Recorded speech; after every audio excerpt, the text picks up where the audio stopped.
Hello, everybody. My name is Jimmy Smith, and welcome to the Wine with Jimmy channel. Thank you so much for clicking on the video. This is our third part in the biodynamic series. This is Biodynamics in Viticulture, looking at the 6 compost preparations and a little bit on the cosmos on this section. In future sessions, we'll look at key instrumental people in the biodynamic movement and associations.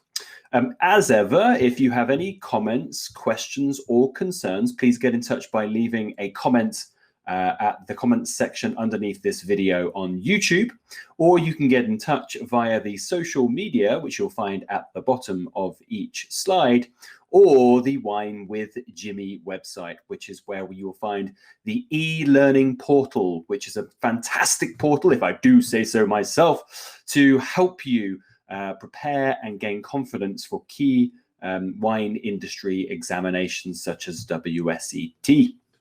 Okay, so let's have a look at our preparations. Not the largest of sections, but we'll go through these 6 compost preparations. This follows on from part 2 when we're looking about the farm sprays, when we're talking about horsetail, horn silica, and horn manure. But this is the preparations to go into composting, and there are variants on these as well. So these are the compost preparations as via the biodynamic principles. But it will depend on where you are in the world and what's available. There are other alternatives available that can be composted. And there are, of course, many other ideas out there about what can be used for composting. I will give you the basic principles of the biodynamic movement. Yes, please do research things that are available to you. And what you can be used in your locality as well. So there are 6 preparations, and preparations, if you are in the United Kingdom, are available from the Biodynamic Association. So we looked at the preparations, we looked at the numbers BD 500, 501 and 508 in part 2. This is 502 through to 507. You'll see it actually on the picture on this slide as well. So there we go.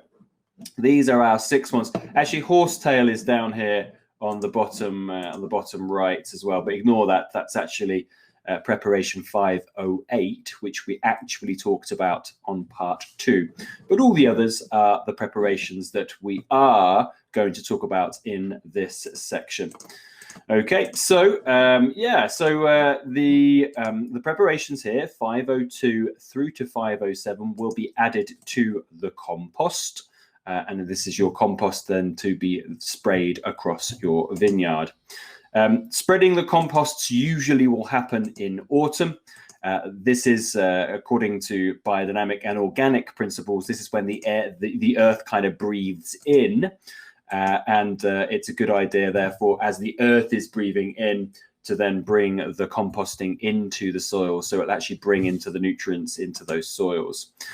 Worms, who also then start to burrow, will also take the soils down, and the roots will also be very busy at this time in autumn. So it's all very key time in terms of composting. After it's spread across the farm or the vineyard or the land, then it will be gently turned into the soil as well to give it more kind of a spread and, of course, accessibility for the vines or whatever plant may be there.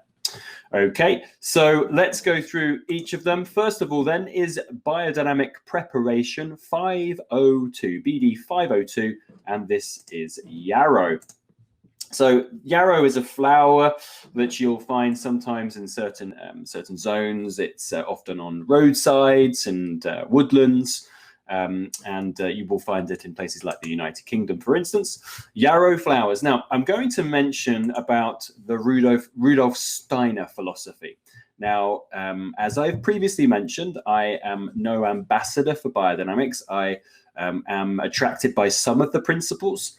and I find others challenging. And of course, as we've mentioned previously, Rudolf Steiner had some quite challenging and difficult ideologies, which we have discussed in previous sections. So I'm going to take what was mentioned by Steiner and the biodynamic movement from his lectures in the 1920s, and I'll give you what was mentioned, but of course I will also explain how more practically it's done and how it is adapted today, because the preparations themselves, if carried out in fine detail, in absolute verbatim to Rudolf Steiner, is quite challenging to, of course, carry out. So first of all, then, the full verbatim Rudolf Steiner approach would be that yarrow flowers, as you see in the picture, will be stuffed into red deer bladder. Yes, you heard it right. And Steiner believes this is right because the red deer bladder was seen by Steiner as a replica of the cosmos with very sort of high astrality. So it connects to the cosmos. And remember, Steiner's philosophies were not just scientific because he was a doctor. He has westernized scientific thinking. He also has Eastern, more philosophical thinking as well. So you'll find this cosmos and astrality often linked into it. This will be then dried in the sun. So the red deer bladder, stuffed full of yarrow flowers, will be dried in the sun and then buried over winter. And that's to gain access to the earth that is, of course, breathing in and then breathing out. Breathing in autumn, breathing out in spring. It's said to sort of replicate that system and connect to the cosmos that way. But of course, not everybody has access to red deer bladder. So often yarrow is either buried in the ground or it's bought prepared. Many buy it prepared. So you can go on to biodynamic associations, maybe Demeter, for instance, or others like the Biodynamic Association in the United Kingdom, and you can buy this prepared already. So once you have the yarrow which has been prepared, it is added to the compost. About one gram of this yarrow flour that has been derived from red deer bladder will be used for about 10 to 15 tons of compost. So 1 gram per 10 to 15 tons of compost. Now, why? Why do we use it? Well, it aids the absorption of nutrients in the soil, and it kind of acts as the compost pile's lungs. So it's really sort of absorbing it in and then helping to, of course, distribute that through the compost pile. There's a lot of potassium in yarrow and there's a lot of selenium as well. And it's been quite interesting because in areas that lack potassium and lack selenium, when yarrow has been used in compost, you will find that there are lots of it. It is, in fact, a very key thing. So yarrow, even if yarrow is grown in soils, when the yarrow is taken from the ground, it still has selenium and potassium in quite high amounts, despite the fact that there are none or very little in the area that it's found. So it's a fascinating flower to use. Steiner also saw that yarrow, and this is the cosmos sort of link to it, that yarrow was linked to Venus, which is an inner planet, and said that it's able to support the calcium process involved in the growth of plants, their form, the seeding, and reproduction. And it also attracts sort of trace amounts of things like zinc and manganese and boron and iron and magnesium in small amounts as well. Okay, so that is yarrow, BD 502. Next up is BD 503, Biodynamic Preparation 503, and this is chamomile. So chamomile as another one of these Steiner ideals to connect it to the cosmos. So just like we had yarrow stuffed in red deer bladder, we have chamomile. And chamomile flowers will be stuffed into cow's intestine, which is then dried in the sun and buried in winter. So the same sort of process, but this time cow's intestine. Don't ask me exactly the key things. I think that the chamomile in the cow's intestine is due to the fact that it has a strong effect on the intestine. So Steiner connected it to the planet Mercury, which is apparently connected to the intestines. So that's why the cow's intestines is used. It also aids in promoting a good breakdown of proteins in the compost, and it prevents protein breaking down into ammonia, which would be lost. So it's quite useful in breaking positive amount of nutrients into the compost. As with BD 502, it's about 1 gram per 10 to 15 tons of compost. And yeah, stabilizing things like calcium and nitrogen, which is very important. And also there are homeopathic amounts of sulfur as well, which of course acts a bit like a fungal resistant and antioxidant as well, so it kind of protects the compost pile. So that is chamomile. Next up, we have BD 504, so biodynamic preparation 504. This is stinging nettle. And Steiner was quite famous in his lecture by saying that it's such a good influence, stinging nettle, it doesn't deserve our customary scorn. And by that, of course, it has a bit of a negative approach to it because it stings us. It has that connection, we think, negatively to the stinging nettle plant. But in fact, it is very, very, very useful for composting. So stinging nettles will be buried for a year. So they are gathered. They are then buried for a year. This is very easily done by anybody at home. And after that, where it has been bedded and that soil, that will be then added to the compost. About 1 gram will be added to about 10 to 15 tons. Once again, it's the similar sort of homeopathic amounts. It acts a little bit like the liver of the compost, helping to break down the organic, earthly minerals, and also what is said to be more of the kind of astral components as well. Key thing, though, is the amount of sulfur. It has a high amount of sulfur, and it draws iron out of the soil. So it's very important for protecting the compost, and very important then when it's sprayed out for protecting the plants. And it's a fantastic benefactor for plant growth. And as Steiner said, it's a very, very good influence. It doesn't deserve our negativity. So stinging nettle. Then next up is biodynamic preparation 505, and this is oak bark. So this has another one, whereas the stinging nettle had, you just have to bury it in the ground.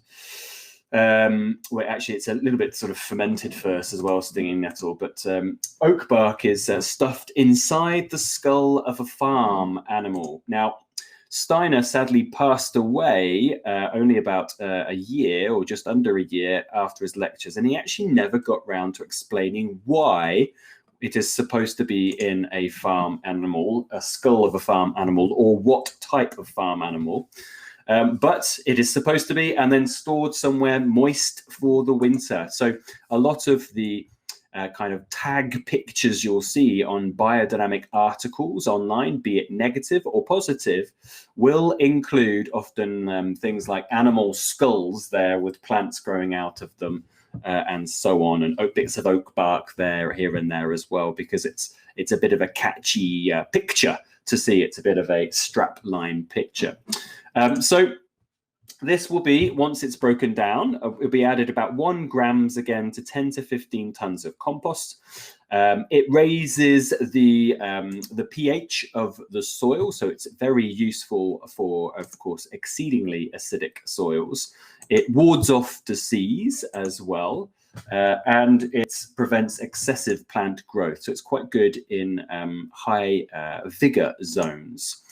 The protecting substance, is really the tannin. You'll find it's rich in tannin, oak bark, which is quite important for insecticidal purposes, but also the calcium. So 2.5% of bark is calcium. So this is important for keeping plants healthy when this is, of course, absorbed into soils, free of disease and growing at the right rate. So calcium, mightily important within your compost. And there has been a bit of research on this. Hugh Courtney of the Josephine Porter Institute for Applied Biodynamics explained that the skull method is to symbolize brain, thought, and perception. But of course, take that with a grain of salt. And I haven't read the report, so I can't really tell you much more around it. Biodynamic preparation 506 is next up. And this is dandelion flowers, as you'll see, stuffed into the connective tissue of a cow's stomach, dried in the sun, and then buried over winter, just like BD 502 and 503. 1 grams is added to about 10 to 15 tons of compost, and it aids the uptake of silica and potassium. And that's due to the dandelion flower having this translucent kind of look to it, as you can see in the picture. And that's due to its abundance of fine siliceous cellular tissues. So lots of silica is in there. Once again, important, one of the most abundant minerals on the Earth's surface. Very important for aiding plant growth and also for photosynthesis. So that's dandelion. And our last preparation is BD 507, Biodynamic 507. And this is Valerian. So Valerian flowers, as you'll see in that picture, will be pressed into a juice and then sprayed onto the compost. So you spray a small percentage onto the compost. The key thing is it kind of brings up the heat. And as you'll see there, Nicolas Joly, who is a very big ambassador for biodynamics, says that valerian brings a heat blanket into the vineyard. So if you apply it to the compost, it raises the temperature. And then that applied to the vineyard is said to also raise it as well. So this valerian is said to be the blood of the compost. And with vineyards that have used this preparation, it's quite useful in areas which are quite frost prone, because you are bringing up the heat in the soil, therefore countering effects of frost. So that's quite important. The sun will tend to warm up this ground quicker. So very important. It adds phosphorus that is needed to attract the light for photosynthesis, as we have mentioned also before. So 502 through to 507, the biodynamic preparations, and a little bit of a link to the cosmos with some of those, of course, when we talked about astrality, red deer bladders, etc. Okay, well, that brings me to the end of part 3. In part 4, we'll be talking a little bit more about the cosmos, but then key influential people within the biodynamic movement. Of course, people like you'll see on this slide, like Nicolas Joly, but many others as well. So I hope you have enjoyed this and it's given you a bit of an understanding about the preparations in biodynamics. Please remember, again, this is an educational video. I am not an ambassador for biodynamics. I do like some of the principles behind it, remembering that biodynamics gave birth to organics, for instance. It's important to keep those things in context and then balance it out with all the other arguments, but come up with your own decisions. I'm just giving you the information behind the preparations and the biodynamic movement. Okay, well, I've been Jimmy Smith of Wine with Jimmy. I hope you are very, very well and you've enjoyed this. If you have any comments, questions or concerns, please do get in touch. Comment on the video here. Please make sure you subscribe. And then there's all the social media at the bottom of each slide as well. So until next time, goodbye.